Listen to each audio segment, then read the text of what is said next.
যাবেন কি নিয়ে? শাস্ত্র বললেন কি নিয়ে যাব তোমরা? বলছে কেন গোসাই? আমার আমার অনেক সম্পদ আছে, আমার ঘরে অনেক টাকা পয়সা আছে, স্বর্ণ অলংকার আছে, আমার স্বামী আছে, সন্তান আছে, পরিজন আছে, সবাই তো আমার আছে। দ্বাদশ মহাজন বলল, বড়ই বোকা, মৃত্যুর সময় এইগুলো কেউ তোমার সাথে যাবে না, শেষের সময় বান্ধব তোমার কেউ হবে না। তাহলে আমি কি নিয়ে যাব?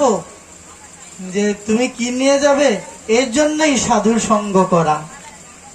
সাধু সঙ্গের মাধ্যমে এই বার্তাটা জানা হয়, আমি কি নিয়ে যাব? আমার যে ডাক আসবে, আমি আজকের রাত্র থাকতে পারবো কিনা আমি জানি না। কিসের বড়াই, কিসের এত আমার অহংকার?